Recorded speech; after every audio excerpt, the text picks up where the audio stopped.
사순 제3주일 제1독서 탈출기의 말씀입니다. 그 무렵 백성은 목이 말라 모세에게 불평하며 말하였다. 어쩌자고 우리를 이집트에서 데리고 올라왔소. 우리와 우리 자식들과 가축들을 목말라 죽게 하려고 그랬소. 모세가 주님께 부르짖었다. 이 백성에게 제가 무엇을 해야 합니까? 이제 조금만 있으면 저에게 돌을 던질 것 같습니다. 그러자 주님께서 모세에게 말씀하셨다. 이스라엘의 원로들 가운데 몇 사람을 데리고 백성보다 앞서 나아가거라. 날 강을 친 너의 지팡이를 손에 잡고 가거라. 이제 내가 저기 호렙의 바위 위에서 내 앞에 서 있겠다. 내가 그 바위를 치면 그곳에서 물이 터져 나와 백성이 그것을 마시게 될 것이다. 모세는 이스라엘의 원로들이 보는 앞에서 그대로 하였다. 그는 이스라엘 자손들이 시비하였다 해서 그리고 그들이 주님께서 우리 가운데 계시는가 계시지 않는가 하면서 주님을 시험하였다 해서 그곳의 이름을 마사와 무리바라 하였다. 주님의 말씀입니다. 하느님 감사합니다. 제2독서 사도 바오로의 로마서 말씀입니다. 형제 여러분, 믿음으로 의롭게 된 우리는 우리 주 예수 그리스도를 통하여 하느님과 더불어 평화를 누립니다. 믿음 덕분에 우리는 그리스도를 통하여 우리가 서 있는 이 은총 속으로 들어올 수 있게 되었습니다. 그리고 하느님의 영광에 참여하리라는 희망을 자랑으로 여깁니다. 그리고 희망은 우리를 부끄럽게 하지 않습니다. 우리가 받은 성령을 통하여 하느님의 사랑이 우리 마음에 부어졌기 때문입니다. 우리가 아직 나약하던 시절 그리스도께서는 정해진 때에 불경한 자들을 위하여 돌아가셨습니다. 의로운 일을 위해서라도 죽을 사람은 거의 없습니다. 혹시 착한 사람을 위해서라면 누가 죽겠다고 나설지도 모릅니다.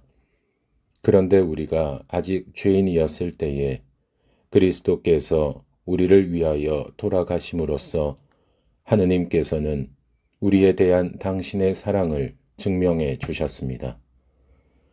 주님의 말씀입니다. 하느님 감사합니다. 복음, 요한이 전한 거룩한 복음입니다. 그때에 예수님께서는 야곱이 자기 아들 요셉에게 준 땅에서 가까운 시카르라는 사마리아의 한 고을에 이르셨다. 그곳에는 야곱의 우물이 있었다. 길을 건너라 지치신 예수님께서는 그 우물가에 앉으셨다. 때는 정오 무렵이었다. 마침 사마리아 여자 하나가 물을 기르러 왔다. 그러자 예수님께서 나에게 마실 물을 좀 다오 하고 그 여자에게 말씀하셨다. 제자들은 먹을 것을 사러 고을에 가 있었다. 사마리아 여자가 예수님께 말하였다. 선생님은 어떻게 유다 사람이시면서 사마리아 여자인 저에게 마실 물을 청하십니까? 사실 유다인들은 사마리아인들과 상종하지 않았다. 예수님께서 그 여자에게 대답하셨다. 내가 하느님의 선물을 알고 또 나에게 마실 물을 좀 다오 하고 너에게 말하는 이가 누구인지 알았더라면 오히려 내가 그에게 청하고 그는 너에게 생수를 주었을 것이다. 그러자 그 여자가 예수님께 말하였다. 선생님, 두레박도 가지고 계시지 않고 우물도 깊은데 어디에서 그 생수를 마련하시렵니까? 선생님이 저희 조상 야곱보다 더 훌륭한 분이시라는 말씀입니까? 그분께서 저희에게 이 우물을 주셨습니다.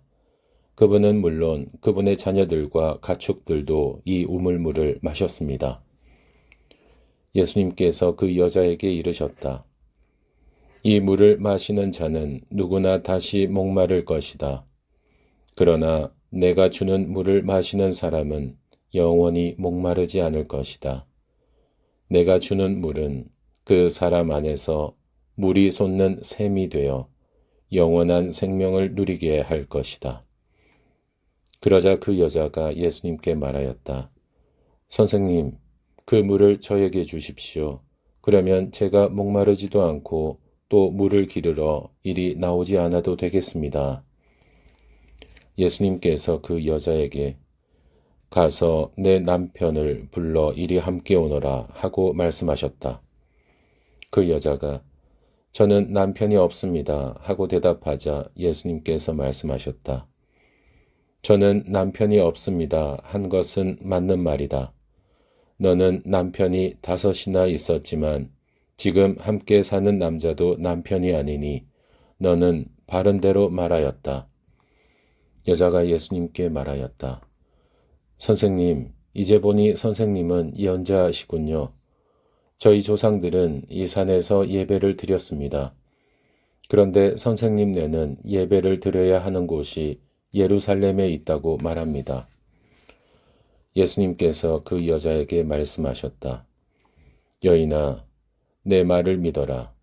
너희가 이 산도 아니고 예루살렘도 아닌 곳에서 아버지께 예배를 드릴 때가 온다.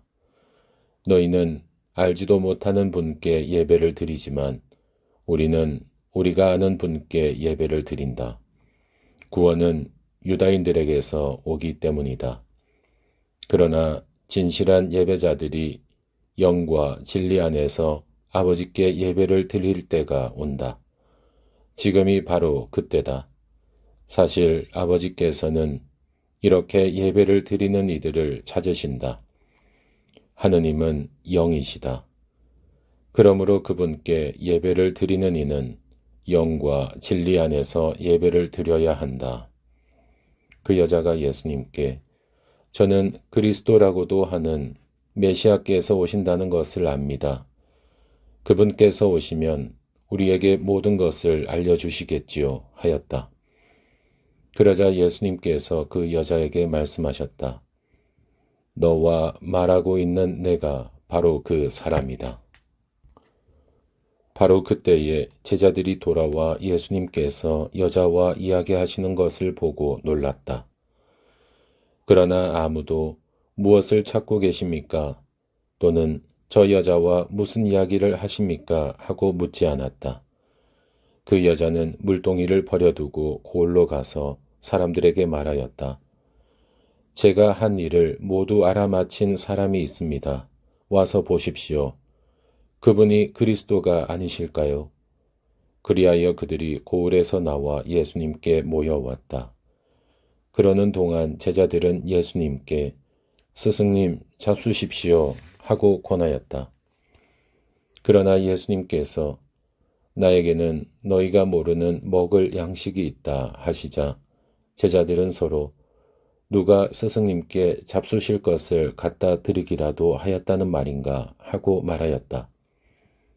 예수님께서 다시 그들에게 말씀하셨다. 내 양식은 나를 보내신 분의 뜻을 실천하고 그분의 일을 완수하는 것이다. 너희는 아직도 넉 달이 지나야 수확 때가 온다 하고 말하지 않느냐. 자, 내가 너희에게 말한다. 눈을 들어 저 밭들을 보아라. 곡식이 다 익어 수확 때가 되었다. 이미 수확하는 이가 삭슬 받고 영원한 생명에 들어갈 알곡을 거두어 드리고 있다. 그리하여 씨 뿌리는 이도 수확하는 이와 함께 기뻐하게 되었다. 과연 씨 뿌리는 이가 다르고 수확하는 이가 다르다는 말이 옳다. 나는 너희가 애쓰지 않은 것을 수확하라고 너희를 보냈다. 사실 수고는 다른 이들이 하였는데 너희가 그 수고의 열매를 거두는 것이다. 그 고을에 사는 많은 사마리아인들이 예수님을 믿게 되었다. 그 여자가 저분은 제가 한 일을 모두 알아맞혔습니다 하고 증언하는 말을 하였기 때문이다. 이 사마리아인들이 예수님께 와서 자기들과 함께 머무르시기를 청하자 그분께서는 거기에서 이틀을 머무르셨다.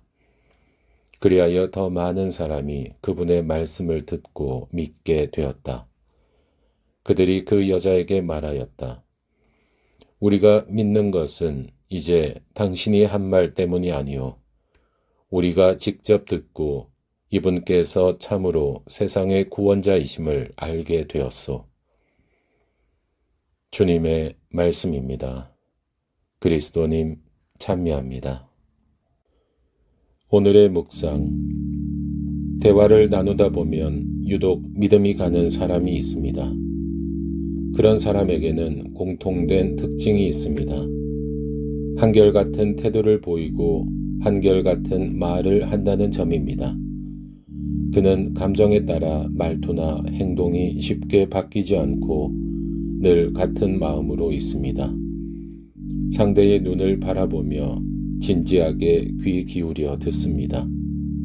상대의 말을 끝까지 들어주며 말없이 고개를 끄덕이는 모습만으로도 위로를 전합니다. 오늘 복음 속 예수님과 사마리아 여인의 대화에는 이러한 자세가 스며 있습니다.